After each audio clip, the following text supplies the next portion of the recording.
And we're live Tuesday morning, May 12th, 2026. Here in House Transportation, one of our regular guests from a time long ago is the purpose, at least the next while, is to find out what the Senate has done with our perfectly crafted legislation and find out what kind of crazy twists and turns they've taken. We do have the agency here and Ledge Council and our fiscal analyst to tell us. My understanding is it did pass this morning. Yes. So now we will be able to get a final version here at some point and a final review and probably some updated joint fiscal notes. And anyway, we're going to cover all of that or as much as we can over the next hour or so in an hour. So welcome, Logan. You got first dibs and tell us what's been happening down in the basement. Sure thing. So for the record, Logan Muber, the Joint Fiscal Office. A document should be posted shortly. I'm going to walk you through the budget on a page first as it sort of came out of the Senate. I don't have an updated fiscal note yet, but I'll do a final version as it sort of went through the Senate. I'll share my screen here. It should be up shortly. I sent it to Gabby for posting.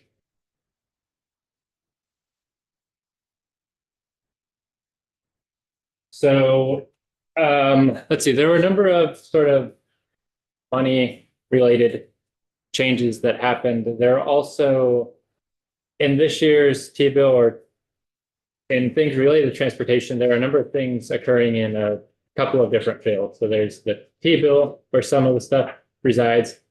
There's 933, the miscellaneous tax bill, which also has one important piece, which I can get to in a second. And then there's the budget, which has a few of the other things. And at various points, they were sort of in the T-bill and then in these other bills and taken out and moved around. So I'll try to touch on all of them. It does get a bit messy, so if you have questions, let me know. So this is the budget on a page, which you all have seen. Most of the things in sort of the B900 section, that's the transportation section of the budget, stayed the same. As you'll see here, there is one change that they made. But really a few changes, but really the one section. This happened in sections 4 and 5 of the T-bill, Senate's version of the T-bill. And this has to do with shifting around some monies within the program development, specifically within the paving and then the state highway bridges section. So what this is showing here is we'll start on the right under the TIB under state highway bridges. So as you all remember, you transferred the money from the TIB into the T fund and then used that towards town highway aid. The Senate came up with a different sort of construct. What they did is within state highway bridges, they added $1.75 million of TIB funding going to those projects, and then in turn reduced the amount of T fund within those projects by 1.75 million. In essence, freeing up 1.75 million T fund to be used elsewhere. You'll see above, they added $1.7 million of that 1.75 that they freed up into paving, specifically into the district-wide leveling. And then they had $500 or $50,000 left over, which will scroll down to the bottom into the one-time appropriations. You all had a Drive Electric one-time appropriation of $192,000. They took that and then added that 50 that we got from there to make it 242 one-time Drive Electric. So that's sort of the first sort of change they made. Can you remind us, in our bill, when we took the funds out of the TIB, where it went?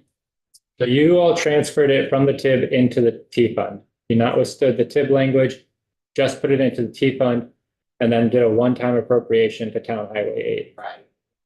So they put it into the T fund and put it primarily toward paving, and then a little tiny bit toward Drive Electric. Correct, yeah. And they did it through essentially swapping out monies within projects in the state highway bridges section. Is there an advantage of how they, putting the tip fund into the bridges, then pulling a little bit out of the bridges? I believe their reasoning was they didn't want to not withstand the tip link. Oh, okay.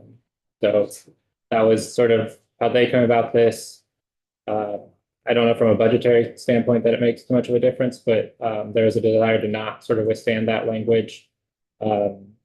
Given optics related bonding, which we can get into in a minute, there's sections on that. And so they came up with this construct instead. Representative Burke?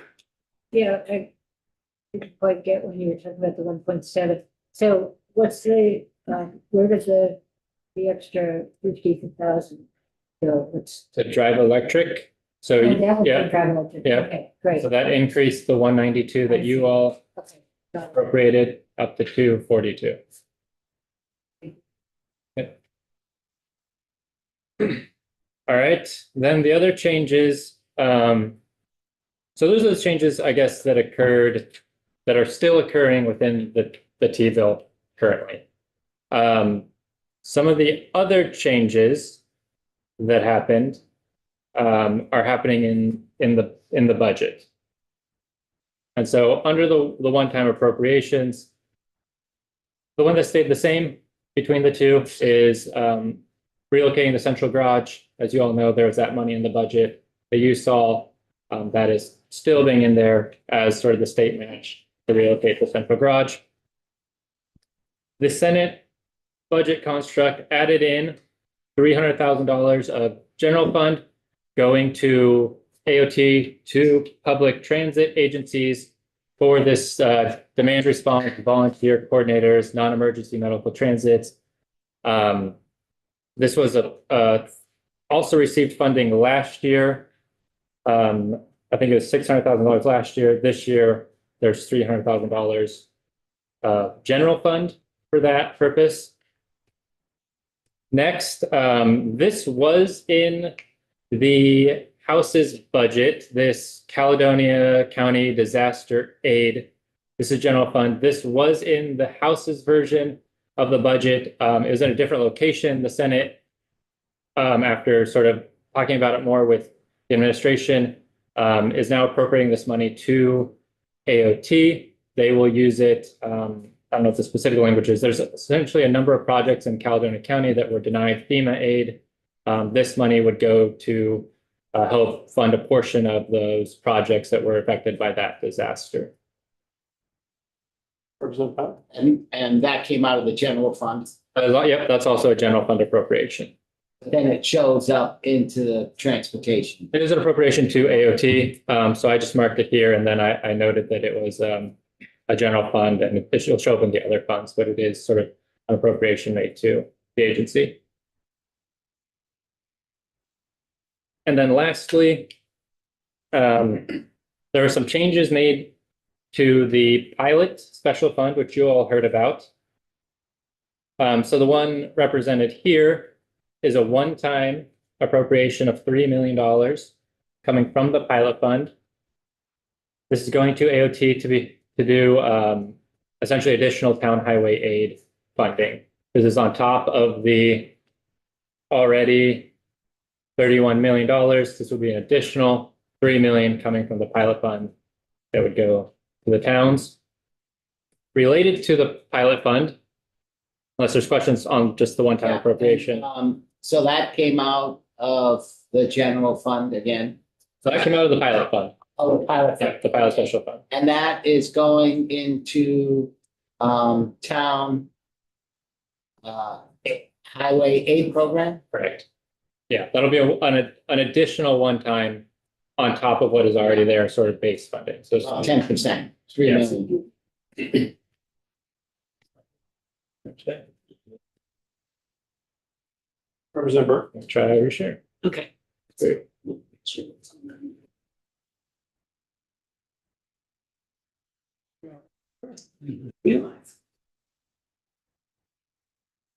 I didn't see it in there. There it is. All right. Okay. Yeah, so town highway aid, pilot fund, $3 million.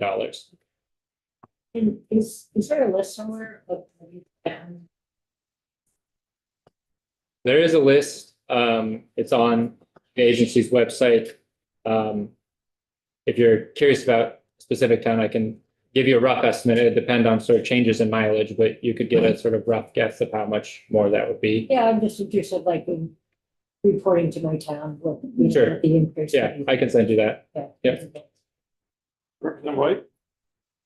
Thank you, Logan. Apologies for coming in a little bit late. I'm just looking at the one-time appropriations. So the Drive Electric Vermont, is that 242,000 in addition to what the House proposed? Or is that, is $50,000 above what the House so it's proposed. 50 above, so we had proposed to 190. 190 something, okay. And then Central Garage. Thank you.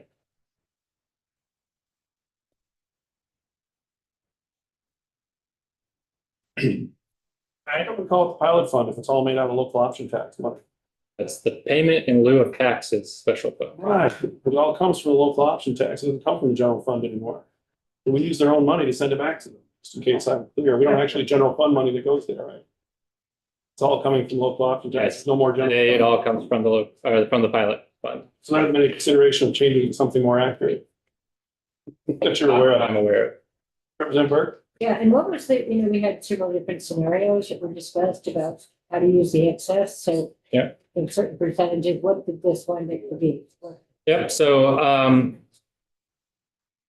within the budget is where it ended up being. And I'm gonna try to get all this right. So there's a construct within the Senate versions of the budget that would say that essentially 3/4 of all sort of excess local option tax receipts after you sort of pay for your pilot payments and all these other payments, 3/4 of the excess would go into this new special fund that is being created called the Local Option Municipal Transportation Special Fund. And then that money would be used, would be appropriated to be used for town highway aid, town highway structures, and then the Class 2 roadway programs. So you essentially have your pilot payments as they exist now. Once those are made, and 75% of the excess local option tax revenue goes into this new fund. And then sort of the year after, I believe is how it's set up, it is appropriated out to one of these three uses: town highway aid, Class 2s, and town highway structures. You still, you were already still asking questions, yeah. So if it's split between the town highway and the structures and the roadway? Class 2 roadway That's program. okay, so how does that get out? And it's that chunk, because some of those are grant programs. So they're not gonna Yeah. go equally to all the towns. I believe currently it is sort of left up to the discretion of the agency of how those will be appropriated each year, in what manner. Damien can correct me if I got the wrong. I think he drafted the original language. But my understanding is it's the money in that fund can be used for any of one of these three areas, and then will be put forward in their sort of budget proposal, and then maybe you all have the final decision. But my understanding is it's just up to their discretion. I guess we'll see in the language, but is this for 1 year or is this? So this would be ongoing ongoing? Okay. until it's changed by the General Assembly. Yeah. And this language is not in the T-bill. This is in the budget. So it's not in the bill that you all will be sort of looking at with Damien. Representative Couch was up next, and then Representative White. Representative Burke asked my two questions, which is Sorry, great. No, that's good. That this, we can expect this could be ongoing unless there's a change, assuming the budget passes. And that this lump sum, and what was it this year? $3 million. 3 million. Yep. That is one time. That's one time. That's one But time. next year, what's the estimate of what it would have been this year? If we did it? I would have to go back and look. I don't remember off the top of my head. Okay. It was in one of my older fiscal notes, probably out of the Senate transportation version, but I don't remember it being much this year. There's potential for it to be greater in the out years, but I would have to go back. I don't remember the exact numbers. Just find out what it would have been this year. An estimate of what it would be next year. And then once that money is available, let's say next year, everything passes. Then, the administration will decide, here's some money. And then they would decide how to allocate it above and beyond what's allocated automatically now. Exactly, yeah. They would decide which bucket it goes in. Correct, yeah, and it's written so that any funds that are appropriated this new special fund would sort of be in addition to what is currently within statute. It wouldn't replace any of it. So it'd be in addition to what is currently statutory required, and it also wouldn't be subject to the inflator that is on those programs. You know, it grows every year by inflation. This money would sort of be separate from all of that. So you'd still calculate the inflator. Yep. And then here's an extra amount of money. I was Yep. gonna say a pile of money here. Yeah. Here's some additional funds that then the administration will say for that particular year, oh, let's put 50% in bridges and whatnot. Yeah. Okay, So I believe we estimated in fiscal year 27, a little less than $145,000, and then about 486 in fiscal year 28, $486,000 in fiscal year 28. so less than $500,000. Less than $500,000, and that is sort of dependent on, because it comes after sort of the payments out, and there's a list of other things. There's expenses related to grand list and approval assistance, pilot payments, the payments to the prisons, and some other things in there that all have to be paid first. So it could fluctuate, but that's sort of where our estimate is, a little less than $500,000 probably. Okay, thank you. So the Senate made that appraisal part permanent. We did on a 1-year basis, so the Senate more I leaving it in. believe the appraisal is still 1 year, being appropriated in the budget for only 1 year. I don't believe it has been sort of permanent at this point, but I would need to double check. No, I'm just wondering, so theoretically, we could be the 3+ million.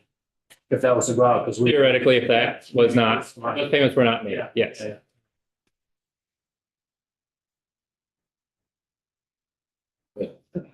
Logan, could you repeat the name of this new proposed fund again?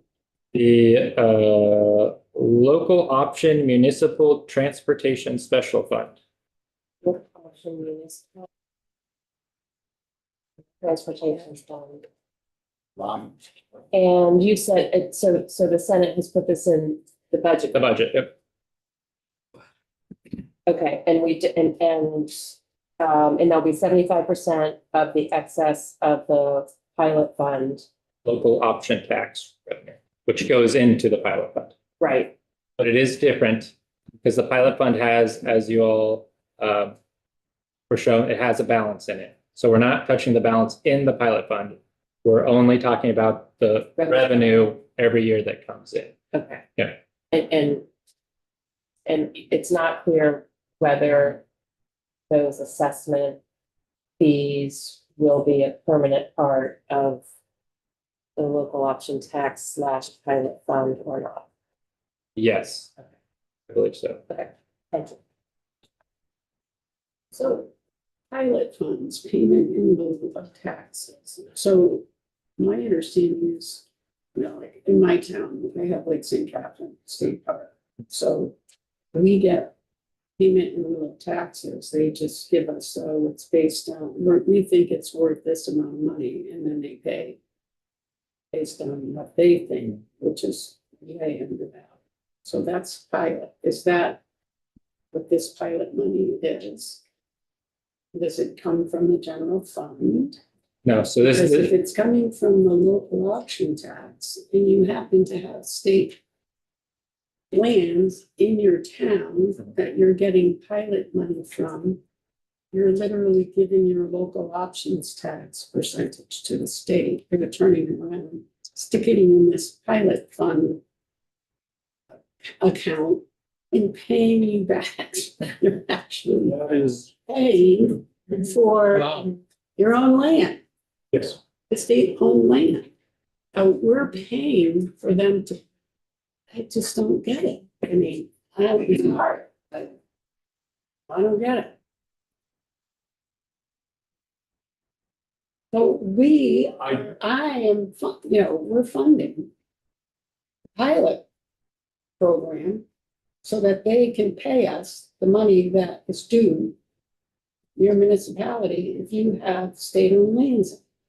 The state does not reimburse the towns for their lands with state general fund money. They do it with money that there's the state share of local option tax. That we're collecting. Yes, and if you would dig it further, you'll see the testimony we took that only in the last 2 years, fiscal prior to this, had they fully paid all of the towns the money they were due. There's also no effort within this building to ever make due all the IOUs that they sent the towns for all those years shortage of the pilot money. But there sure is a big fight over the excess that the towns are sending in now to use for other state projects, because we've already sent it back to them for their lands, and now we're going to not send it back to them to help them with their town highways. Yes, you're, from my perspective, you're describing it accurately. Correct. So we're not sending it back to them. We're holding a percentage so we can say, hey, this is the state. Hey, look here. Every year, we're gonna figure out which of these 3 buckets we're gonna fund and give you some money. It's our money. Give you back the money that you generated in the Correct. towns, yeah. Yes. Representative Byrne? So local, you have a local option tax in your town, whether 1 or 2 or 3. 70.5% of that money comes back to the town, right? Yes. It's just the excess money that goes to the state after they pay all the other things they're supposed to pay. That's what this money is, right? Well, I wouldn't use the word excess because it's 1%. You get $75 back in your town, and you know that when you pass your local option tax. The state's going to keep 25 Right. cents of your dollar. Right. Yes. And that 25% pays for some things, and then there's leftover money. That's what Yes. This money is. Yes, but now, yes, and this has grown. We used to have to use state money to pay pilot. We no longer do that. We use the local option tax money, the 25% to pay for the pilot. And now there's a battle going on over the additional. And 13 towns will start collecting new money in July. And that will increase the amount of, that 25% will grow that the state has. Yeah. But it's not excess because it's agreed up front. We're keeping the state of Vermont is keeping 25%. We in the committee tried to send some of that back to town highway aid. And that was from our committee, that did not survive and go out as House version. The Senate has taken up that charge, and not only for future money, but also out of the existing surplus to try to start a fund, additional support for town highway and town structure. And they took the same process that we did. They paid all the bills and anything above and beyond that. Right. Yeah. They did go after $3 million of the surplus to start the fund. Then to look at it annually. But it is amazing that yes, that we didn't pay the towns for years. Now that we're collecting more money from them in this other place, we're sending it back to them. So the state does not have the burden of state highways, state prisons or forests. They don't have that burden anymore. The towns pay themselves. Yes. So if you say we're gonna have more money this year, is this because of the 2% local option tax, or this is just because more towns are going to have the 1%? 13 towns added a local option tax this year. And then when this money that the 25% is going to be divvied up somehow into one of the 3 buckets that Logan mentioned, is that money only going to towns who have a local option tax, or is it spread across the 251 towns? It would be spread across the town highway network through the way that it is today, or the structures that, my understanding of what Logan told us today is the agency would, based on programming, be able to put it into one of the town buckets, but it has to go into a town bucket, and it would have to be above the statutory minimums. Yeah. But that they would have the flexibility to perhaps put more one year into one area and one more into another area. I just want But to, it would be network, not individual. okay, not individual towns, because we'll say again, my shopping opportunities are in the city of Rutland. So that's where my tax dollar is going to. And then if you're going to, that's my money that's being put into this local option tax because I had nowhere else to shop. And then you're not affording me the opportunity to reap some of the rewards that my tax dollars are going to the city of Rutland. So I'm glad to hear that it's going to be pooled for the 215 towns. And as a fellow Vermonter, I'm glad you shop in Rutland instead of Glens Falls. Occasionally, I do have Come more often. You need all the help you need. It's a great city, represent pizza. Can you represent? It's a skip for next year. While we're at a bit of a lull, I would like to ask for moving back to a little bit different subject, right? We might ask a little quick. The volunteer money, the 600, you estimated it was 600,000 last year. I believe that Was was it 300,000 for this year? Can we get testimony either from yourselves or the listening agency in the back? I'd like to know where we spent that 600,000. How did we spend it? What areas of the state benefited from it? What did they accomplish with that 600,000 and why do we need to give them 300 more? What areas of the state they operate in? What did they do for volunteers? Where did the 600 grand go? So we can understand why they might. I think Additional 300. Ross McDonald could definitely come in and Yeah. speak to where that funding went. I'd like to understand what we did with that 600 grand and why we're gonna give them another 300. That was temporary last year. There's no such thing. Representative Clark? Question just that money, you said three. Yeah, we can email that. Yeah, Generals again? so it was the Town Highway Aid Program Okay, as it sort of currently exists. Yep. It was the state aid for town highway structures okay. and then class 2 roadway programs. Those are all existing that That's get funded every year. Yep. Okay, thank you.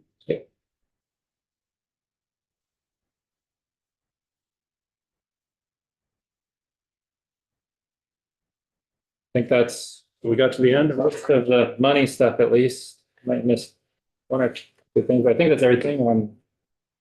Damien can probably walk you through some of the other language changes and stuff. And that question about what this could mean for some of the town, if it were, if you get a couple of examples, Yep. a medium and a small and a high mile, whatever the mileage, what that might mean for additional supplement to the town. Yes, I'll send that $3 million, just a couple to the committee. Yeah. of examples to the committee of what that might mean to their, maybe not to their, I don't know if you guys want to hear it from your particular town or you want to hear some, I think I can, 3 or 4. I'll just do it for all towns based on the information that's on AOT's website and sort of assuming consistent road mileage. Can just apply the additional money because it's just formula based. So it'll just be some math to do that. Yeah, I mean, Yeah, right. I don't think the mileage changed very much in any municipality. Probably not. A few percentage points. Yeah. Roughly just under 10% from what they got last year. Which is a big amount. You know, definitely will help municipalities.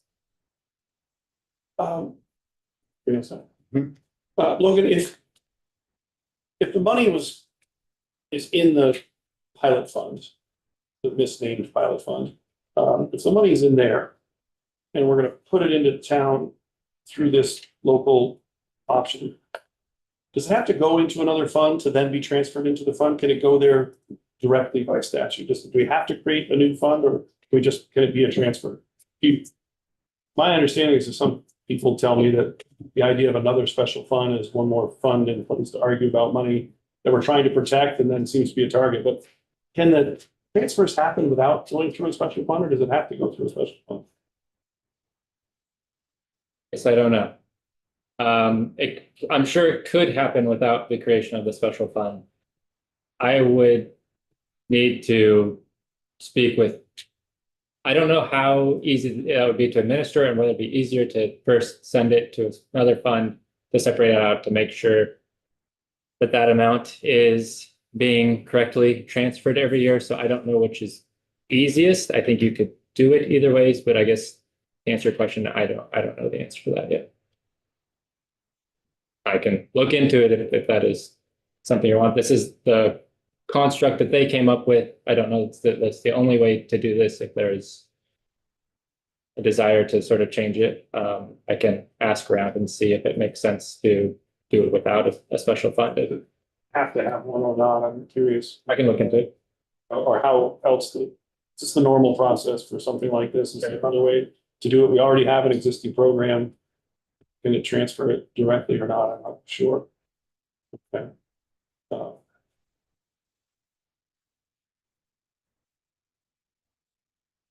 And all of that's in the budget, none of these pieces. That is all in the budget, yes, all the The pilots. only money changing hands in the T-bill is the TIF 1.7 and then the 50,000 additional for Drive Electric, Yes.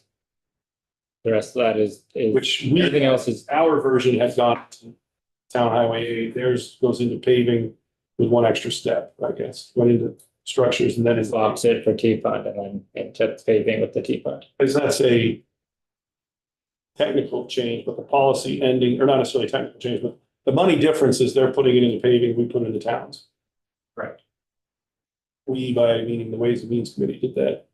Our Ways and Means Committee. I want to make sure the committee understands, but as far as our position and what we might think about this version, they took that additional TIF money and put it into state paving. And we, as the House, took that money to send it to towns to help them do their budget. So we, as a committee, or I guess as a House position, that will be one of the things in the T-bill, whether we do or don't agree, and whether we do or don't agree with the 50,000 more to Drive Electric, but more significantly, I guess, is that's the fundamental policy or variation to the Senate House version. We look to help towns and they are looking to help state highway paving. That sound right? Yeah. So we'll have to figure that out, what we want to do or what we want to support or not support, assuming we end up in a committee of conference. Or we come back with a proposed amendment. For the proposal. That's financially, is that, it's really that and these other issues are all in the budget. The volunteer program money is not in the T-bill. None of these other things. The only thing for money, as far as money goes, is that. Where our version and theirs are different. Electric, yep. So that's the only piece for money on our T-bill. Then we'll hear from Damien about what language policy, what policy issues we might have. That sound right? Yeah. All right. So if you can help us figure out those other, well, we'll get the Ross to help us with the 600,000, the volunteers, and we'll get some of the, just an idea of what this actual $3 million could do to help your towns. Thank you very much. Yeah.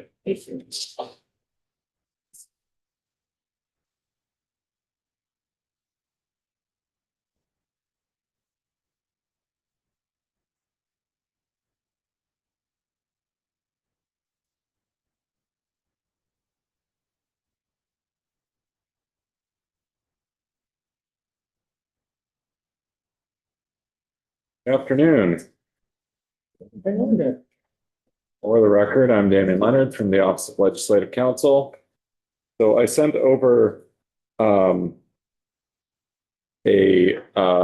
summary of the bill as passed the Senate this morning. Gabby, if you can make me a co-host, I'll go ahead and share that, walk through it, no problem. I do have an unofficial version that I keep for my own records of the actual language, which likely matches up to the actual official unofficial version that comes out of the Senate. But if you're okay waiting for the official unofficial version, I'd prefer to just have you use that rather than the one from my notes that I used to make sure there are no mistakes in that version. So the one that's posted are from your notes, you're saying? This is actually the or the section by section summary that I prepared for all of the Senate members from the various committees that were reporting on the bill. So this matches up to the transportation report as amended by Finance and Appropriations on the Senate side. So a change from your bill right off the bat, section 1, they added legislative findings regarding the state of the transportation fund and transportation revenues. And then moved the traditional section 1, which is the adoption of the transportation program, to section 2. Otherwise, section 2 is, that section is unchanged. Section 3 is the annual Senate section identifying the amount of money we spent on certain types of projects and the towns that those projects are in.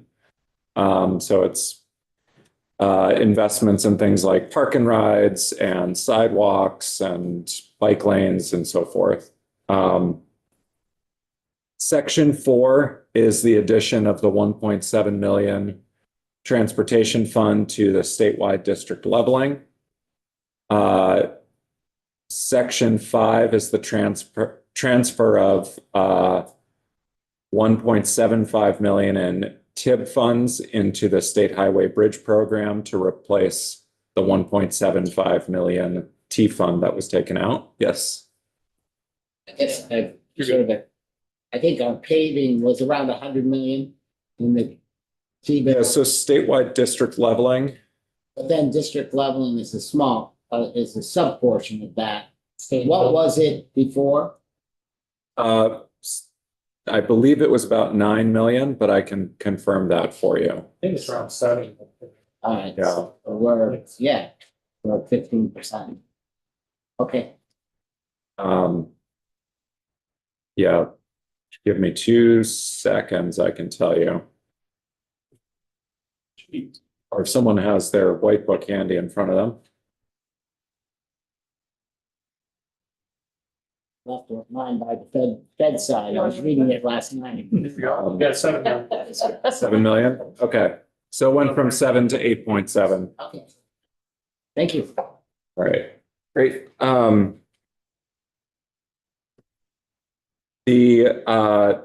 And then you'll notice here that sections 6 through 12 are all highlighted as deleted by appropriations or finance. As Logan mentioned, section 6, 7, and 6, 7, 8, 9, and 10 are all recreated in some form in the big bill. And then the purchase and use tax provisions in 11 and 12 were removed, and the Senate adopted a version of what passed the House on the purchase and use tax. Which brings us to sections. Oh, You say they passed a version of the purchase. Are you going to cover that? it's in their miscellaneous tax bill, so they pulled it from this bill. They keep the little rooms and meals back feed part, or they did that all general? I said it was closed. So I thought it would have fair apart for a while, and then it came back to being closed. I guess I'm not. I'm not. So I'm saying it's close because I don't know all the details of it. So I don't know if they passed out identical or not. They did? Okay. I think so. Yeah. So our understanding is that it's identical.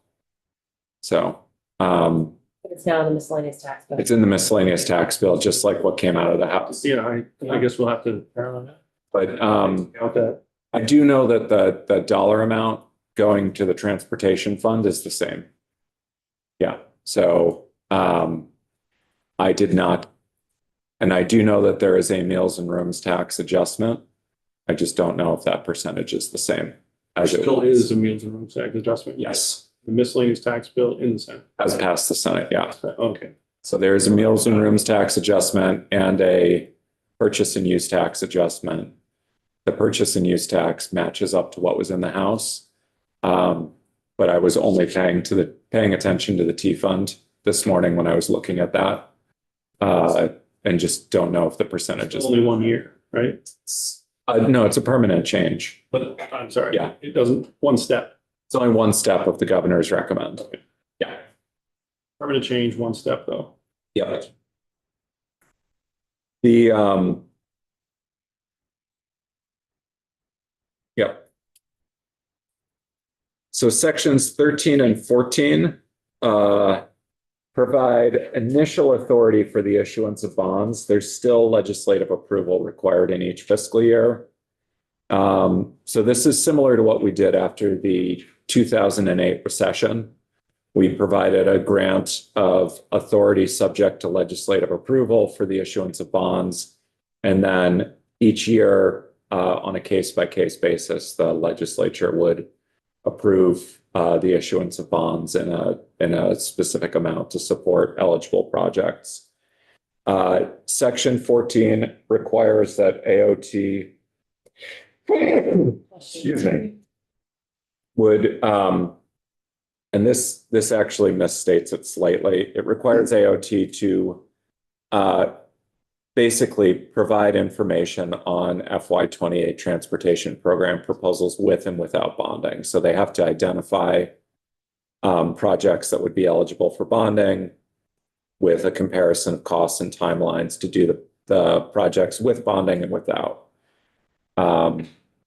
So the idea is essentially, can you do it faster and for the same amount or less with bonding, or is pay as you go going to be just as effective and or cheaper? So it doesn't change the bonding at all. It just sort of says, hey, show us how you could apply bonding to the budget Right, and or it, not. yep, and it's asking for a review from the Capital Debt Affordability Advisory Committee on an amount that could be prudently issued in TIB bonds. So that'll look at the TIB fund revenues and what sort of debt service that they can support. And the treasurer is also going to do an annual review as part of the net state tax supported debt analysis that they perform. So it's basically asking them to come back with information on what are the projects that could be bonded, how do they compare if we bonded them versus if we did them on a pay-as-you-go basis, and then from the CDAC and the treasurer, what's a reasonable amount to bond if we chose to move forward and authorize bonding for these years. And they may say, hypothetically here, that the revenues to the TIB fund can support $20 million in TIB bonds. And then you may find out that either that amount supports an acceleration of work or it doesn't really, and it might actually cost the state more in the long run. So it requires you to come back in the out years and do a full assessment of that before anything happens in terms of bonding. What?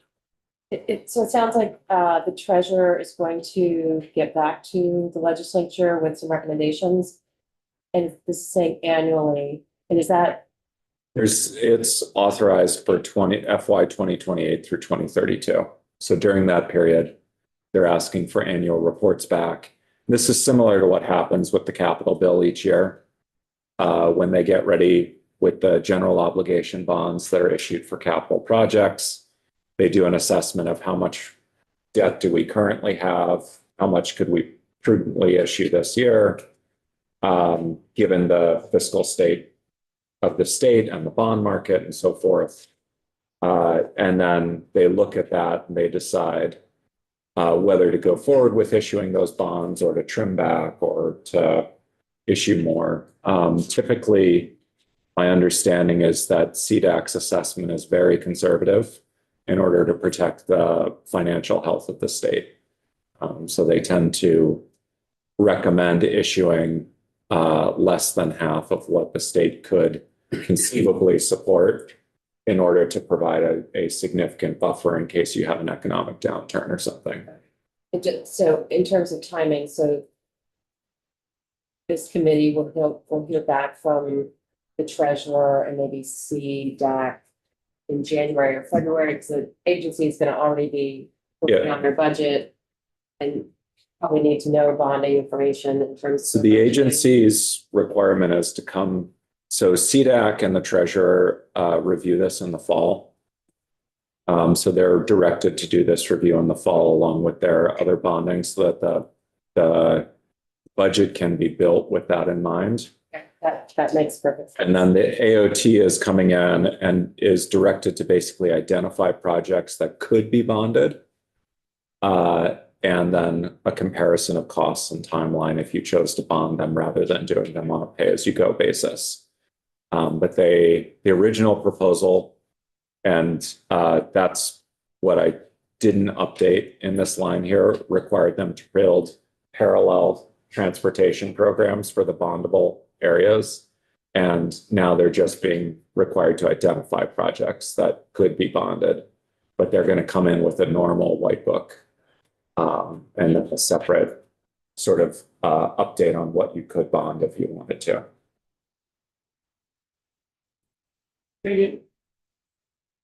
Section 13 authorizes issuance of transportation infrastructure bonds. Subject to legislative approval. It's saying go ahead and say we're going to issue these or we're going to vote on them. What's the difference between that, or what is the impact of adding that portion of the language versus saying section 14, go do a study and tell me whether bonding is or is not possible for these projects and what alternatives would be?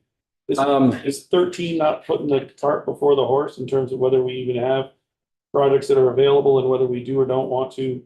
Why would we? I mean, I'm not saying why, it's not your. We're authorizing the bond, but we haven't even gotten the projects of what might or might not be eligible. Are we taking a step before we have the information? I don't think so because of the subject to legislative approval language.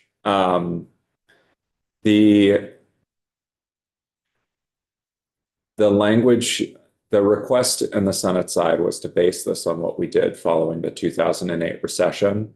So the language essentially mirrors what we did then. We established the TIB program and authorized the bonds subject to legislative approval in each year. You could just as easily say the legislature will, will examine the potential to bond some transportation projects in fiscal years 2028 through 2032, and pursuant to that would, ask CDAC and the treasurer to perform their analysis and report back each year. You could just as easily do that. It would accomplish the same thing.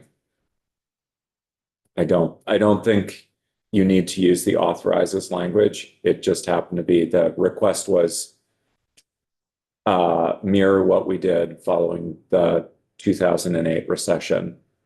And so this language mirrors what we did then.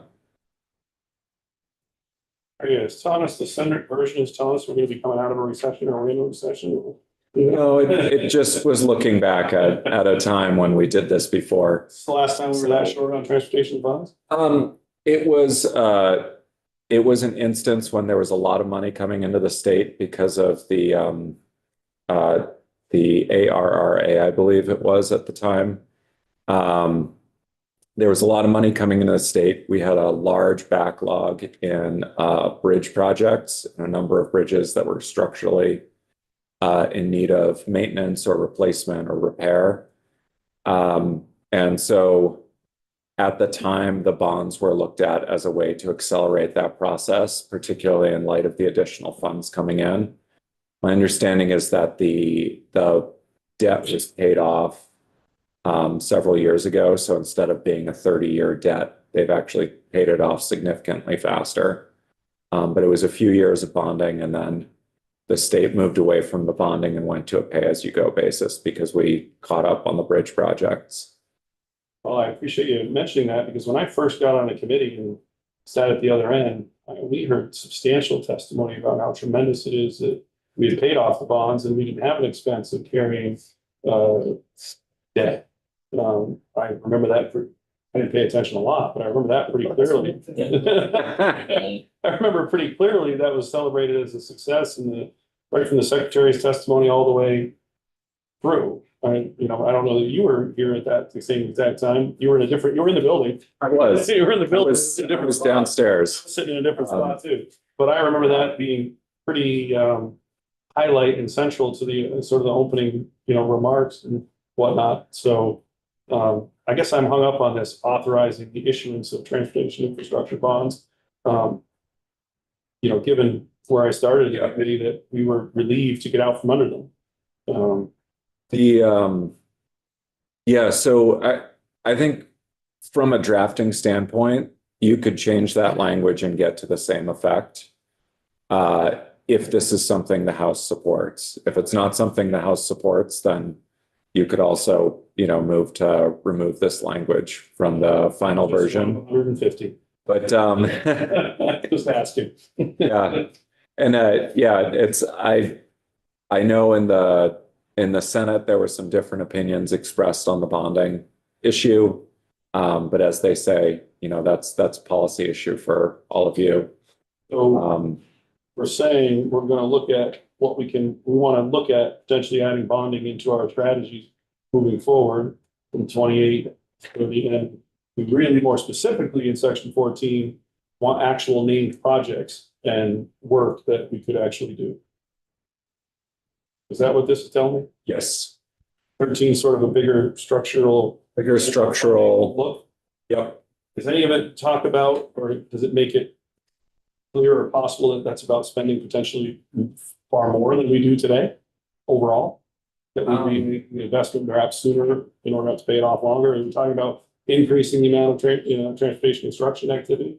Is that So- trying to signal? Yeah, I think that's been signaled, but my concern too is, when we originally did this, the sort of leftover money after we paid off the bonding debt, pay as you go money was quite substantial. I think when we did this, it was 18 to 19 million dollars that assessment was bringing in.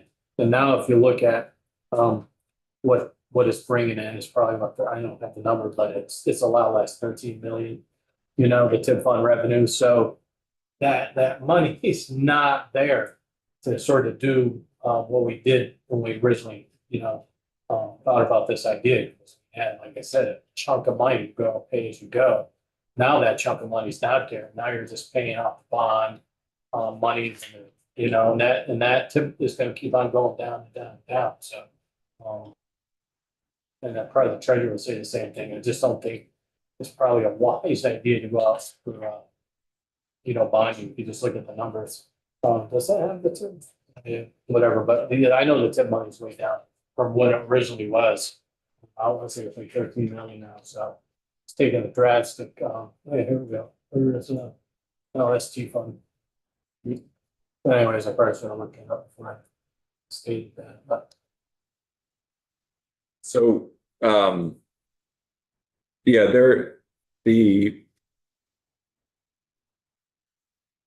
think, there was an opinion expressed in the Senate Transportation Committee that this may help the state accelerate, or catch up on some of the infrastructure needs, before construction prices rise. But there were also concerns raised about the cost of debt service and risks if the economy goes down, and questions about how much the TIP fund can support. To be clear on the language here, I've pulled up the underlying language. So the language says that the state treasurer is authorized to issue TIB, or transportation infrastructure bonds, in an amount approved by the General Assembly. So basically that amount could be zero, but it has to be approved each year. It then says that the CDAC shall annually report on or before September 30th of the preceding fiscal year an estimate of the maximum amount of bonds that prudently may be authorized. And the treasurer, in consultation with the CDAC, shall review annually any requested issuance of bonds as part of the net state tax supported debt analysis provided to the governor and General Assembly. So that's section 13. Section 14 provides that AOT shall prepare both a proposal that includes the use of bond proceeds, and then a proposal that does not include them, and then submit a written report that basically identifies projects. And I believe that So they're basically going to look at this and then report back on the projects with an analysis comparing the present value of the costs for the projects if you either bond them or do them on a pay-as-you-go basis. And a comparison of the schedules. So that's what's there. The underlying language does include the two proposals. And then that comparison of how they would work. So the with that language regarding the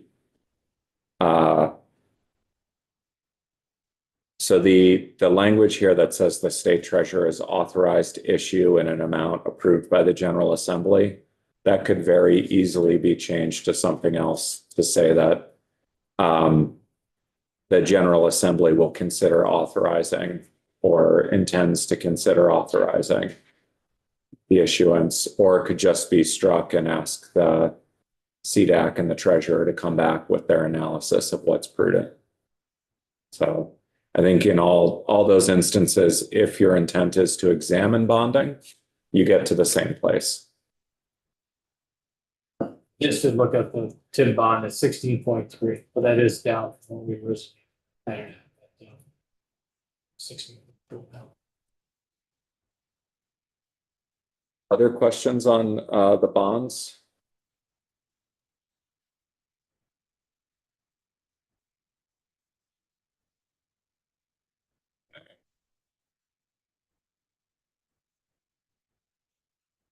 All right, so sections 15 to 23 get us into the mileage-based user fee. 15 was findings and intent that they added in the Senate side. 16 is the bulk of the mileage-based user fee. The highlights here are, as it passed the House, the only option for payment was this annual payment at the end of the mileage reporting period. As you'll remember, though, this committee's version included the estimated payments or a pay-as-you-go option. And then the fourth option that the Senate added is a flat fee of $178 per year. To correspond with that, they also capped all of the maximum mileage-based user fee at $178 a year, which works out to about 12,700 miles of driving. So for folks who drive more than that, you would be paying $178. That's it. I wish I could remember. Can you remember when it left here, we had those couple of payment options. What happened to it? The Ways and Means stripped out everything but the annual payment. Okay.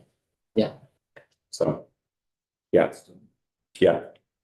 So in the Ways and Means amendment to the mileage-based user fee, Perhaps if it hadn't happened in less than 24 hours, 17 pages and no witnesses, you'd be more familiar with what happened. How many know you really? Yeah. That was just stating a fact. There's no not meant to be any interpretation. I'm saying it was 17 pages, it was less than 24 hours, and there were no witnesses. So it's hard to keep up with that, is what there's no judgment. So this goes back to exactly how it left here. plus the option of a flat fee. Yes. Right. Yep. So it goes back to that, plus the option of a flat fee and a max cap on any of the options. All of the options cannot go over $178 a year. So in other words, if you choose, you could just pay the flat fee and not get your car inspected. Right? Say that again? There- Oh, no, you can't, because you can't get your car re-registered if that's still. So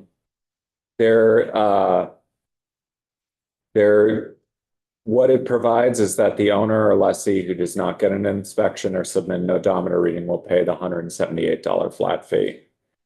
However, if you get an inspection or an odometer reading within 90 days, you would receive a credit for any overpayment that would be applied to your next fee. So there is an encouragement there. Yeah. And it's worth noting that this is for the first 2 years, 27 and 28. And then the flat fee goes away in 29 under the Senate construct. And that default rate goes up to $375. So the incentive gets a lot larger to get your inspection done.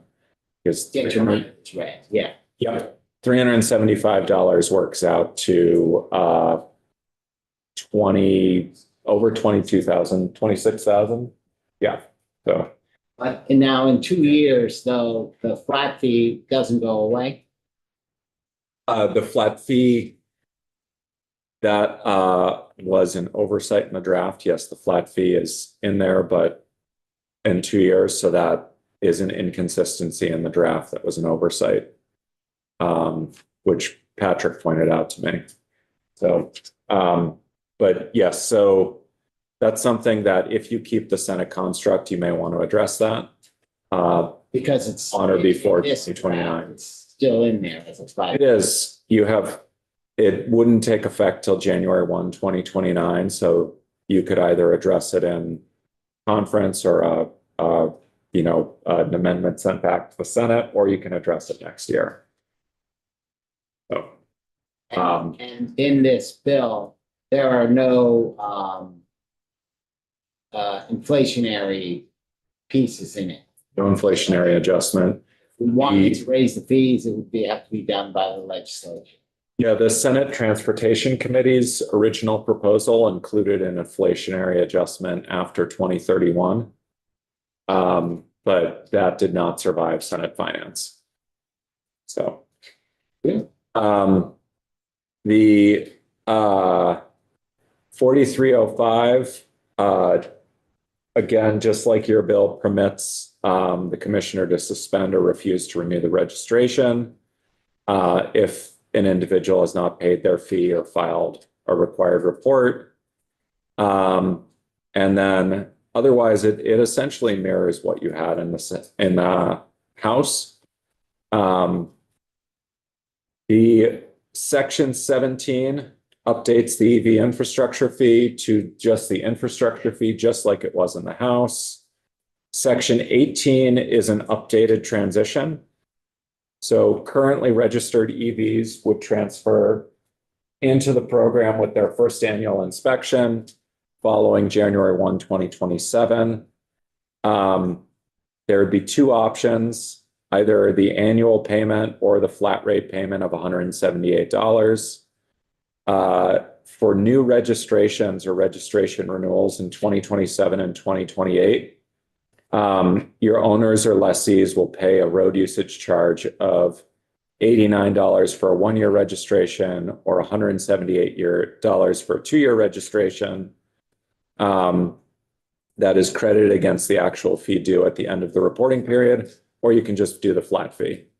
So you have those options. And then if you got your registration renewed before 2027, the EV infrastructure fee that you've paid gets applied to that initial mileage-based user fee. So everyone will be getting a credit for the infrastructure fee they've already paid going into the first mileage reporting period. And then from there on out, if you have carry forward credit, you can apply that carrying forward, but otherwise you'll just be paying your mileage-based user fee. So for example, if I chose the annual payment, I did a 2-year registration, and my annual amount due is only $80. I've paid the $178, then I would have a balance of $98 that would carry forward to the next year. So it's pretty straightforward math. Section 19 requires, Can I just ask, when you, through this whole process, if at the end, you have credit that based on your actual mileage, and then that day you sell your car, would you get that credit back in the form of, I guess, a check? There is provision for a refund if you're on termination of your registration. And that was actually in the House version and stayed in the Senate version. Okay, and termination of your registration could be you don't re-register or you sell your car. Yep. Or you move out of state. Okay. Yeah. All right. So, yeah. So Yeah, it could be any number of reasons. Representative Burke? You have answered this, but I need to understand, if you pay your, say your inspection is due, or your registration is due in November or something like that, or let's say September, and you pay the infrastructure fee for that. And then in 2027, you have to, what happens then? Then you have to, the next time you get your car inspected, you get the mileage, you have to check the mileage, how does that go?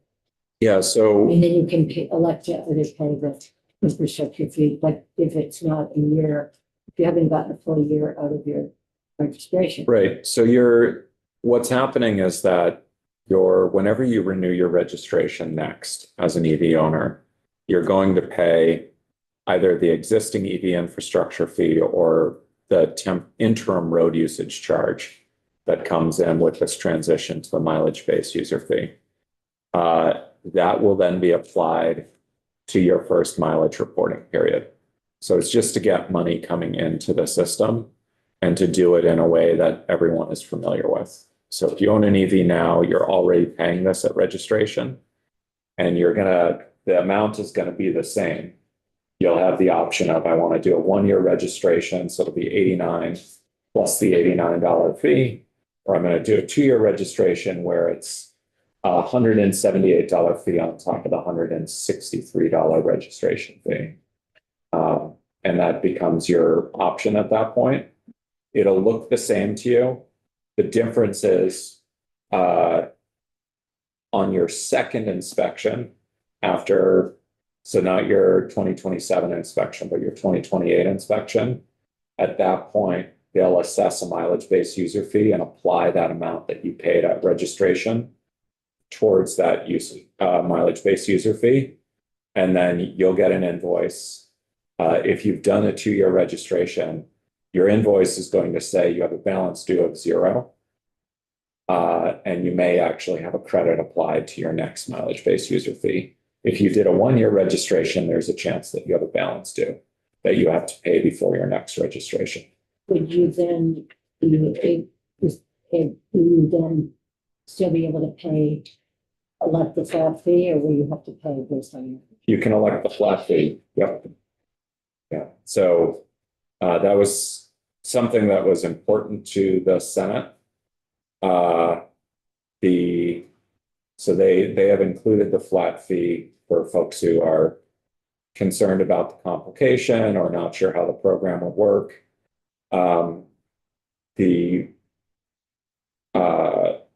So that the flat fee option is always there. The cap, like I said, goes away in 2029. And then at that point, the default fee goes up and so forth as more people come into the program. But it's essentially a staged introduction to the program where there are some simpler options. At the end of the day, even for a hybrid that's getting a fuel tax credit, you're talking about 2 very simple calculations that go into determining the actual amount due. So, and it's all done by DMV in-house. It's not like filing your income taxes where you have to do the math yourself at home or, get TurboTax software or something like that. So it's 2 straightforward calculations, which you should be able to see on your invoice and be able to check them to ensure that they're accurate.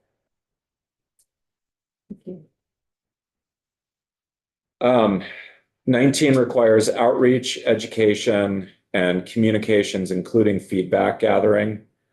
This is required under the grant from the federal government. And it's something that the Senate wanted to reiterate here, including getting user experience feedback so that they can develop and improve the interface with and communications with users as the program expands. So Section 20 is a transition report, and it requires a plan to transition and expand the mileage-based user fee to hybrids and other fuel-efficient vehicles beginning in 2029 and all light-duty vehicles by 2031. Really important note here. The Senate language going on only expands to hybrids in 2029. It leaves out the internal combustion engine vehicles. So a future legislature will have to decide if Vermont is going to move forward with that or not. So there you will have a plan, but the legislature will have the opportunity to say, thank you for the plan, but we'd like to delay implementation and rollout, or we'd like to limit it to hybrids for now. So that's an important piece here. The plan has to include additional options for tracking mileage, including an option to track out-of-state miles. There are 3 different report dates. The first is January 31st of next year. The second is July 30th of 2028, which is a draft implementation plan. And the implementation plan is something they're required to provide to the federal government as part of their grant. And then September 15th is a final version of the federal plan. As I mentioned, the expansion is to just hybrids, and that's section 21. It expands to include plug-in and mild hybrids. And then section 22 creates a fuel tax credit that will reduce the amount of the MBUF by the estimated gas tax paid during the mileage reporting period. It also eliminates the $178 cap on the MBUF. And then section 23 increases the default rate. So if you fail to get an inspection and they can't determine your mileage, your default rate now becomes $375 instead of $178. What does it do to the ACCD program? Does that go away? Yeah, the EV infrastructure fee, one of the things that Because it was still alive with the hybrid, and now with the hybrid off the table. one of the things that's not addressed in this amendment is that infrastructure fee for hybrids, but likely you would want to repeal that because at this point, by 2029, they would now be getting essentially, it's not really double tax, but they would be paying more than other users if you left the EV or the infrastructure fee in place. So. Sure, we have tons of questions here. So Representative White. Jamie, I'm just pointing out that when we were looking at the program to expand to hybrid vehicles, it says hybrid and other fuel efficient vehicles. Yes, the plan Seems to be says, a broader category than just hybrid. yes. So I mentioned a minute ago, the plan calls for expanding to hybrid and fuel efficient. The actual expansion that the Senate passed only expands to hybrids. So if you have an internal combustion engine car that gets above 25 miles per gallon, which is what they defined as fuel efficient, you're incorporated into the plan, but not actually covered by the program unless the legislature makes an amendment before 2029. So maybe I'm looking at a slightly different document. So if you're looking at section 20, Yes. the plan does say other fuel efficient vehicles. Okay. However, and in the construct that came out of Senate Transportation, section 21 expanded to hybrids and other fuel efficient vehicles. The final version that made it through Senate Finance limited that expansion to hybrids. Okay, so even though section 20 explicitly says other fuel efficient vehicles, when we dig into the details, we're just on. So next January, what it basically asks for is for transportation to come in with a plan for how they would do it if they were expanding to hybrids and other fuel efficient vehicles. However, the only thing that's going to be in statute at that point is hybrids. Okay, thank you. So you would have to take action if you wanted to take the next step. And just to be clear, when it's expanded to plug-in hybrids and hybrids, so it's at the same rate of 1.4? With a fuel tax credit. Oh, So- it's a fuel tax credit. Okay, Yeah. sorry, Yeah, so I can give you an example of what that looks like. Okay. So, I have so if you take a Toyota Sienna, which gets 35 miles a gallon, and imagine it travels 22,000 a year, your base mileage base user fee would be $308. However, because it gets 35 miles a gallon, what you do is you take the 22,000 miles traveled, divide by 35 to figure out the number of gallons. Or this is what DMV does, not you as the driver. They then multiply that by the applicable gas tax rate, which is 31.51 cents. That's $198.07. So what they do is they take the $308, they subtract the $198 that they estimate you paid in gas tax, and your final bill is $109.93. So that, in that case there, if you had a Prius or a Prius Prime or something like that that gets above 50 miles per gallon, you would have a higher MBUF at that distance. And this is a lot of mileage here, 22,000 miles.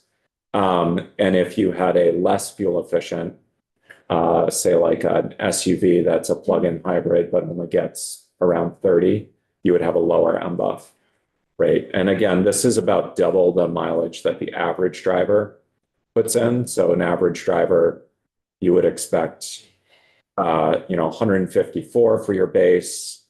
The gas tax paid would be about $99. So you'd have about $55 for your actual amount due at the end of the year. And the cap doesn't apply for the, like you were basing it off of like. So the cap disappears in 2029 under the Senate construct. Right, okay. So, yeah, as hybrids come in, the cap goes away under the Senate construct. Okay. Yeah. Does the cap go away because there's an expectation that they'll have figured out how to show miles out of state? That's part of the hope. The other piece is there were concerns in Senate Finance about fairness for owners of vehicles that are buying gas that's subject to the gas tax. And if you were capping vehicles that were using electricity or that were subject to the mileage-based user fee, but not capping vehicles that weren't like medium or heavy-duty vehicles, then there was a concern about fairness, particularly the example that was raised was for trucks that have a vehicle weight rating right around 10,000 pounds. You can have the same model, but because of differences that the buyer may not see at the dealership or be aware of, one will have a rating of 9,500, the other will be 10,200. So one would get the cap, the other wouldn't. Their mileage is the same. Their impact on the road is essentially the same, but they're subject to cap and not. So they wanted to get rid of the cap to ensure that there wasn't a class of drivers who were paying less than other drivers if they were driving lots of miles. The cap really is just for 2 years and then it disappears. Yes. So we figured out some of those other things are not right now. Yeah, That's the Senate's proposal. Yeah. sort of a period of adjustment, I guess, for high mileage people. You could think of it as a series of steps. So you went from no fees to the infrastructure fee to a capped MBUF and then to the full buff. Yeah. Okay, we're going to substantially shift gears here for a bit. We're not done with the walkthrough of the changes in the Senate. We got a preview of part of it. We'll come back to that tomorrow. You'll see a little bit of adjustment in the schedule. Right now, we do have Representative Southworth join us and the DMV and Representative Tomlinson. If you look back, miscellaneous motor vehicle, we had actually a bill on the wall. Representative Southworth presented quite a while ago about an abandoned vehicle that ended up being of value above the value of the tow and the storage fees. You get to stay there. Hopefully, if you can find it. Then we had sort of looked at it as a committee, but we did not include it in the bill. It hasn't gone away. He's looking to potentially put it as a floor amendment. Representative Tomlinson has a piece to add about making sure that people are aware of, these vehicles are potentially out there. There is we did hear from the DMV on what they do to outreach to people that have abandoned vehicles. I think we're looking at some clarification, some additional guardrails around some of that. I don't want to speak for all of that, but what we want to do right now is get a quick view of that potential amendment, potentially a floor amendment, and hear the DMV's version on it and see if there's anything that we might need to do to make some changes to see whether or not where we're at. We will not be taking any formal vote on it yet. It's not that quite at that stage yet, but we want you to see what it is and what the changes are and ask the questions so that people can make adjustments or not based on kind of where we're at, or if it's something we would support, should it become a floor amendment. That gives Damien a little bit of time to go find combine languages of the two. Drop all your thoughts on the T-bill and head over to remembering abandoned vehicles and file for an abandoned vehicle title. And then it's the tow company's job to do whatever they can to do with it from there, because nobody can complain it. That's what we're talking about right now. So just to be clear, I have not combined the two amendments yet. I was waiting for confirmation from the two sponsors, but they can be looked at one after the other, and it could just be, if the sponsors want to combine them, it'll just become instances of amendment with both of their names on it. So the language won't change. And that's what we're going to get to, and talk to it or not, bring them up and make sure everybody's aware and ask comments, but I also want the DMV to testify on it and what their take on it is so that we can hear what they have to say. Okay, so I've got the two amendments here. So the first, I'll start with Representative Southworth's amendment. So Should sound familiar. yes. This provides that a person who has taken title to a motor vehicle shall only be entitled to the value of the motor vehicle up to the amount of any charges for towing and storage that are due at the time the certificate of abandoned motor vehicle is issued. Any value in excess of that amount shall be reported to and delivered into the custody of the state treasurer. And then the value in excess shall be determined as follows. So if the vehicle is sold within 90 days after the certificate of abandoned motor vehicle is issued, the amount due would be subtracted from the sale price, and the difference would be reported to and given to the state treasurer to be put into the unclaimed property system. If it's not sold, then the amount due would be determined pursuant to J.D. Power values or another publication currently used by the commissioner to determine taxable cost of used vehicles. And then again, the difference between that assessed value and the amounts due, and then the difference would be delivered to the state treasurer. And then for purposes of the abandoned property system, another section would have to be added that provides that a motor vehicle is presumed to be abandoned when the commissioner of DMV issues a certificate of abandoned motor vehicle pursuant to 23 VSA Chapter 1 Chapter 21 Subchapter 7. So that is something that we have anytime we have something that goes into the unclaimed property system. We have language like that for bank accounts, securities, etc. So that's the Southworth amendment. Questions? So company gets stuck with it, they've towed it, they're stuck with it. The DMV says it's abandoned. And that company can then sell it to recover their costs. Mm-hmm. I guess there's a motivation to recover their costs that way. Or I guess they could, if it's not sold in 90 days, they could pay the JD Powers the value of it, I guess. There's nothing provided to them for the effort of selling it. I mean, I guess they would just sell it as is. It has 4 flat tires. Yeah, it's, Sell it as is. Because there's no motivation there for anybody to like, hey, let's clean it up and sell it and get more money. There's no motivation to do that. I just wonder, I guess it's better for them because there's now a way for them to recover. They could have recovered their money in the past too. I just wonder, how the logistics of this company is now gotta find a way to sell the vehicle. yeah, so There's no motivation to do it other than to recover the basic cost. what this would limit their recovery to is the cost of towing and storage. Not any cost associated with selling it. Yeah, it's the way it's drafted, it limits it to the cost of towing and storage. So, Representative Keiser, I think I skipped you last time. Representative Tomlinson did a great job representing my question.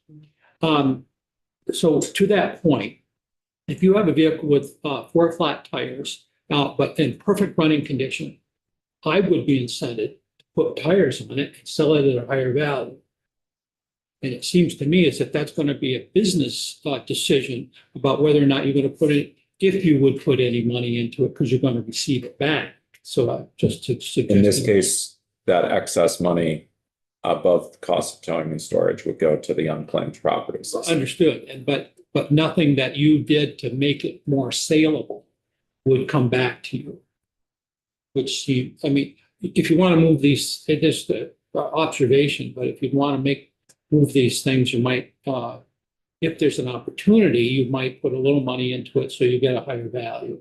In other words, somebody that's got a shop, put in a transmission and then get another $1,000 back from it. So I don't know if there's room there and to put in, I mean, to make it more complicated, but if there's room to, that's an observation. Yeah, so that, ultimately it's up to the sponsor.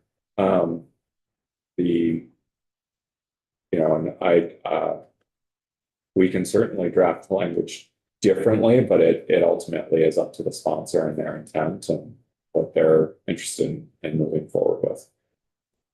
Vast majority of the cases, these are not worth value, but once in a while they are. And that's what this is trying to get at. Representative White had your hand up. Yeah, so what happens if the car is not sold? So it's been sitting in the salvage lot. It's not sold within 90 days. Then what you do is you take the amount due for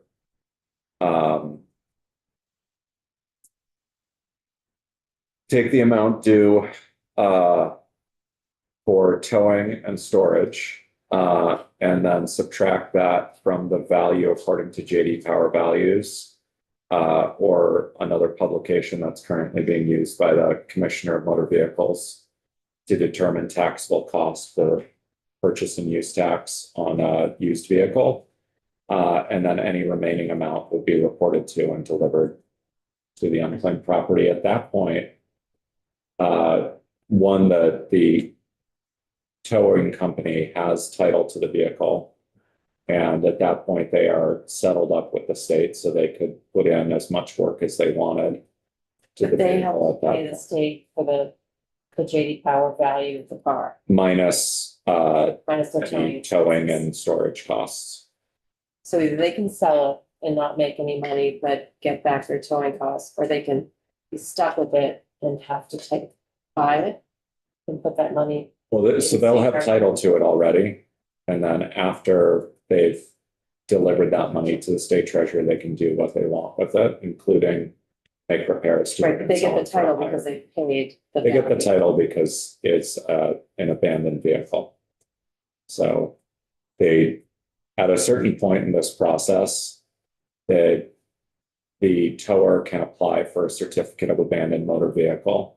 And then after a certain point, I believe, the commissioner has, of motor vehicles has a certain period of time where if the owner of the vehicle can't be located, title passes to the towing company. So where does the value of the appraised vehicle come in? If the towing company has the title, nobody's shown up for it,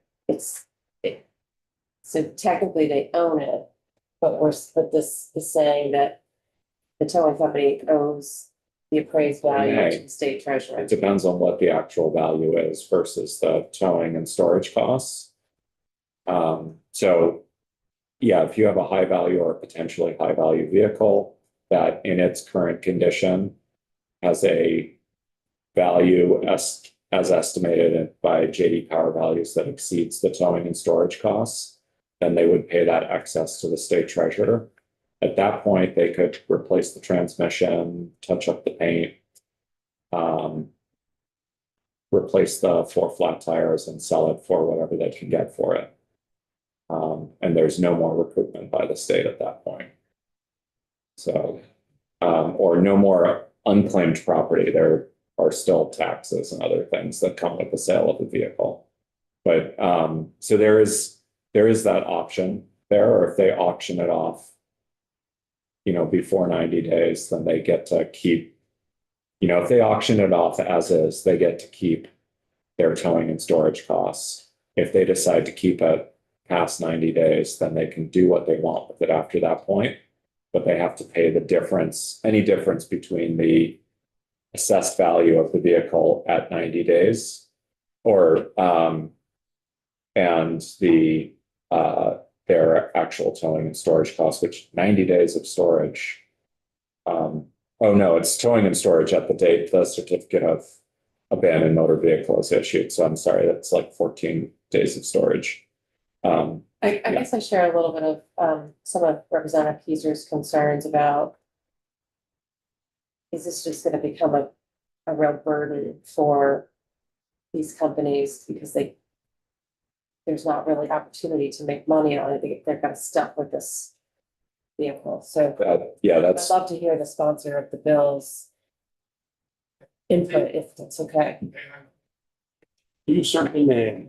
Representative, so. It will.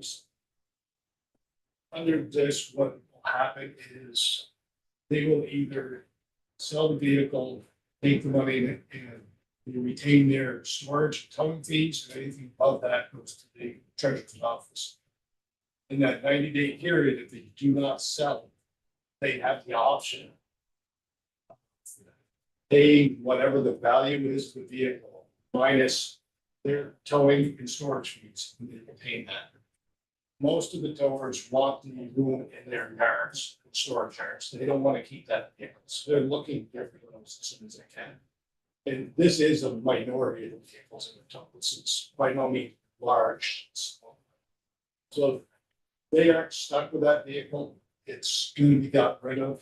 If it's really not worth anything, it's going to go to the junkyard. It's going to be sold for scrap. Then they're going to be getting more money than that.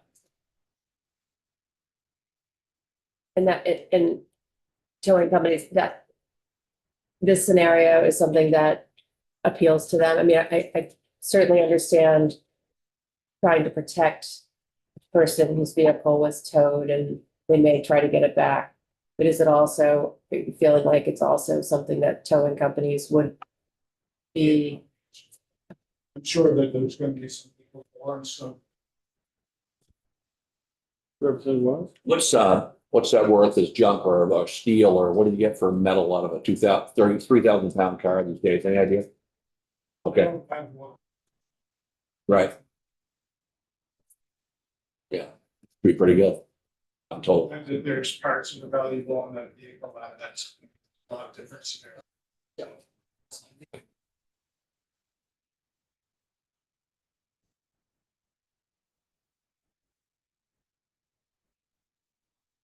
Any other questions on this part? Comment on this part now, or do you want to wait? Well, we want to hear the next section, comment on both of them, I guess. Wait until we hear the other, let's hear what Representative Thomason put together. All right, so Representative Tomlinson's amendment here touches on a different aspect of the abandoned motor vehicle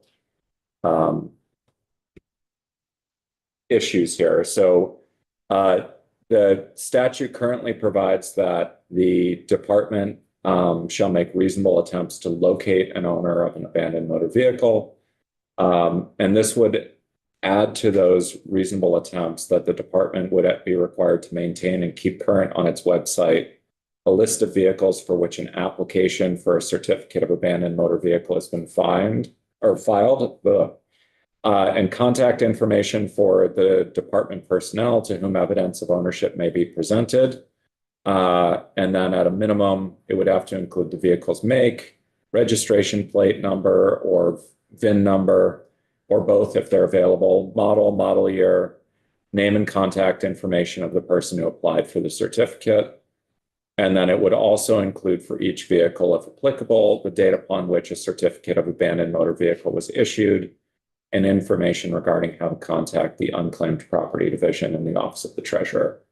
So in other words, there's sort of two steps here. The posting goes up when there's an application for a certificate of abandoned motor vehicle. And then after that's issued, it gets updated to say the certificate was issued, so title is transferred, but you can contact the unclaimed property division in the office of the treasurer at this number and see if there's any residual value from the vehicle that you can claim.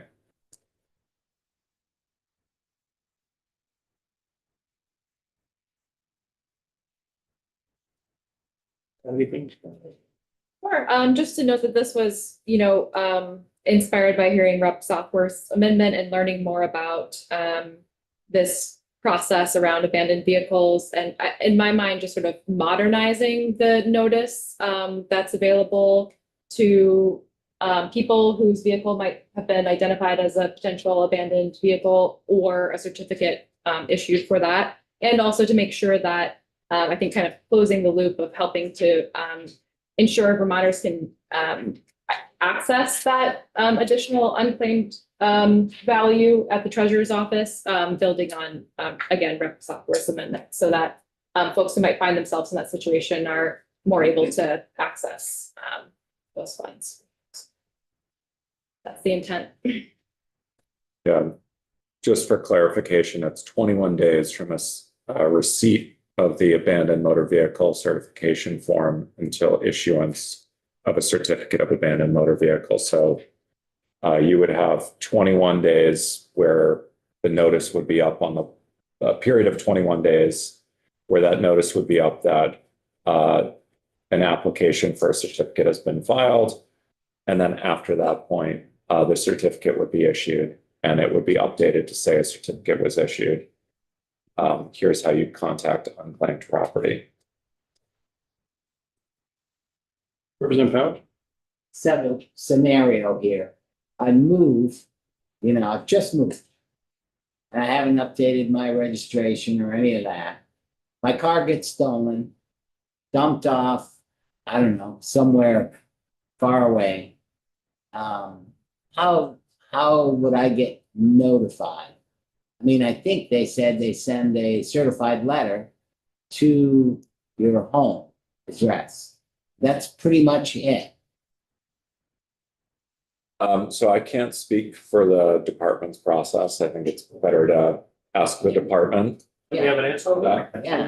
We're going to. He's on the list to testify. Okay, So, but if Representative Southworth wants to add to it, feel free, but I just asked, But- yeah. we're gonna put When it comes to the deputy vehicles process, once that application is received and the letters is going to start to be sent out, goes through an extensive process of being checked on where that vehicle is from, who is the owner.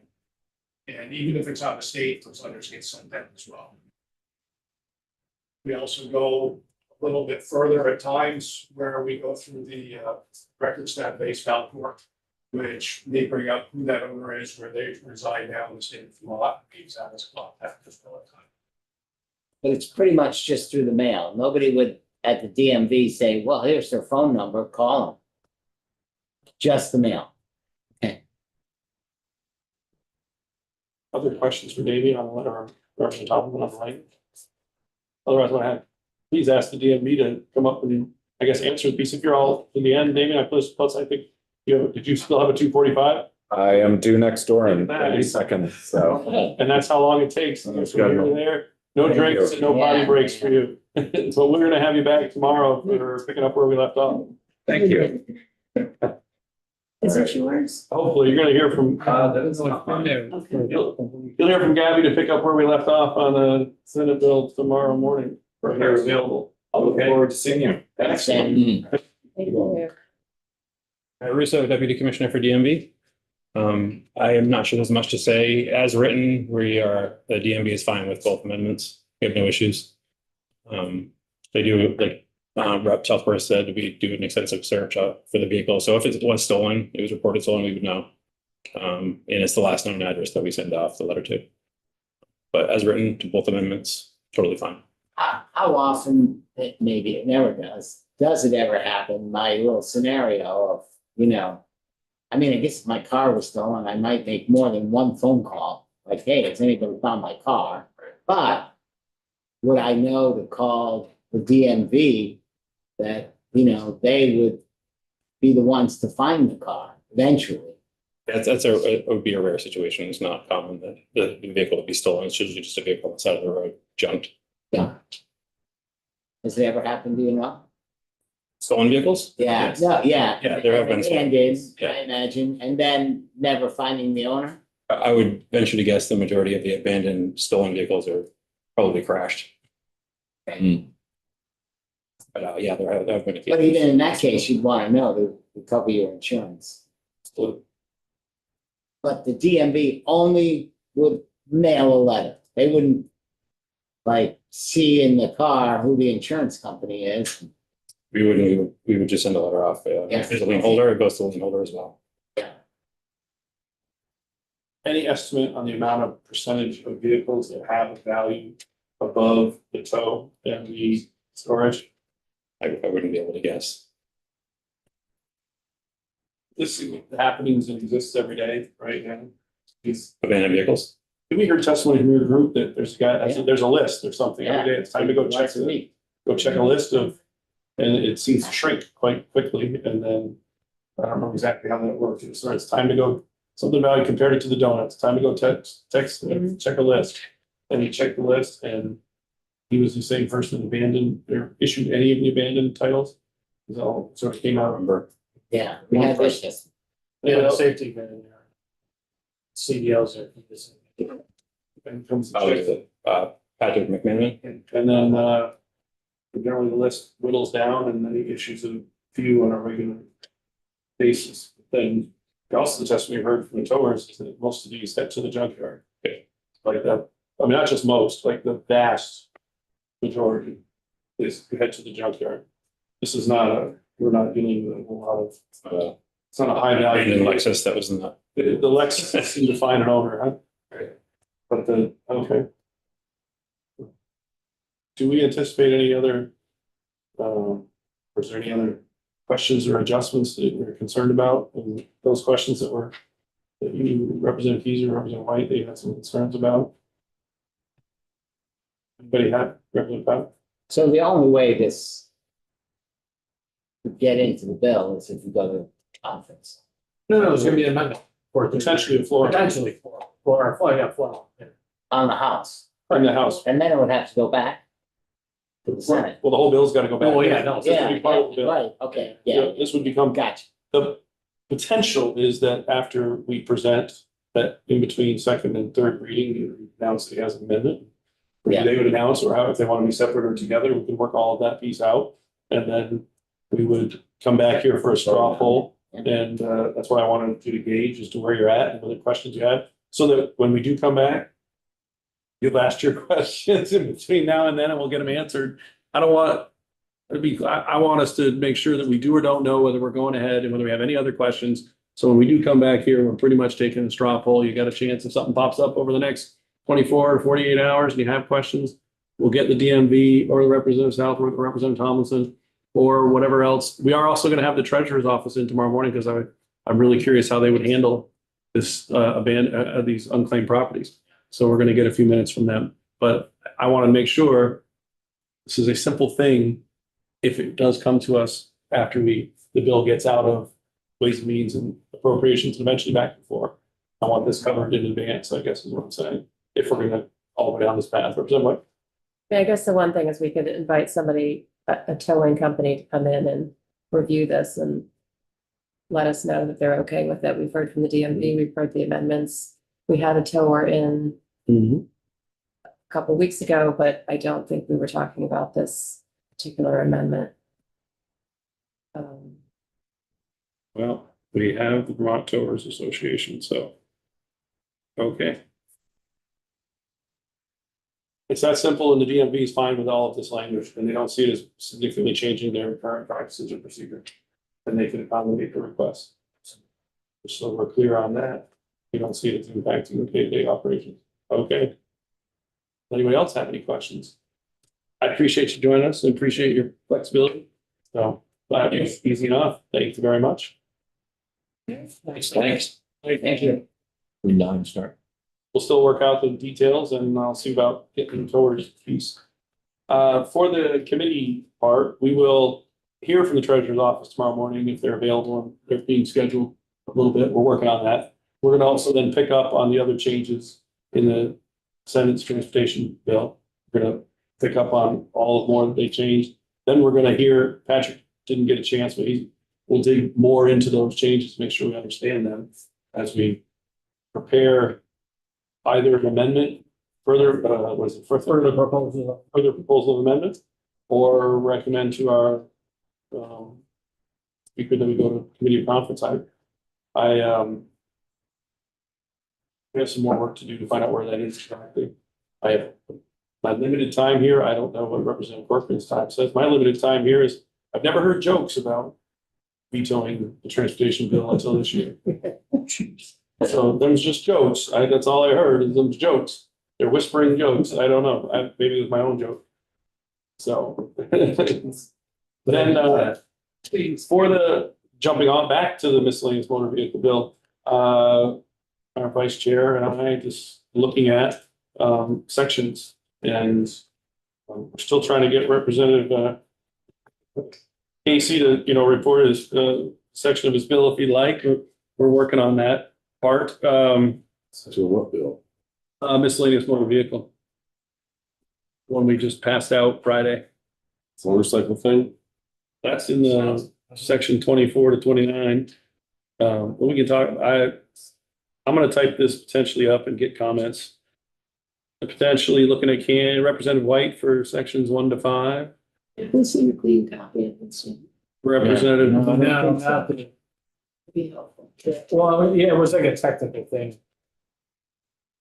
I think he did like a 5.1 or 3.1. It's almost the same. It was just a. So we don't have like a full copy. It's I- Did I he say? did. Yeah, one Friday, I think is what we voted on. Did I get my new? Because we didn't vote on the end copy. Because it was like a couple minor. Because they had to go to edit too. Correct, yeah. But I think they were just minor, yeah. I know, but I need I'm that. looking for the. In full copy when Yeah. it comes then. I think, yeah. I Yeah, mean, we'll that's, track it down with Dana to make sure you for sure got it back. I thought I got one, but I could be wrong. Okay. So I'll put up this list, but right now, real quickly, if you're taking notes, there's a suggestion of Representative White for 1 through 5, Representative Couch for 6 through 12, Representative Wells for 13 through 17, Representative Tomlinson for 18 to 23, Representative Keiser from 24 to 29. I have to say I'm a little partial to the K vehicle. Real 20, up.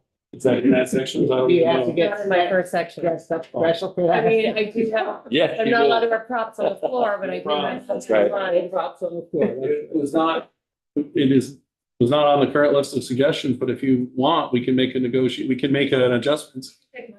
We can Representative Tomlinson's offered hers up, Very generous, Chloe. It's 9, 6, 12. potentially 6 through 12. These are all. Oh, no, Representative Tomlinson's is What date will we present? potentially 18 to 23 if you're interested in the negotiation. Don't know a date. I would, generally, I would introduce it and close it and everybody would present in the middle. And that'll be next week? So you want I'm my, sorry? It's 1 through 5. Excluding you and excluding Representative Corcoran. Where is excluding the Representative vehicles?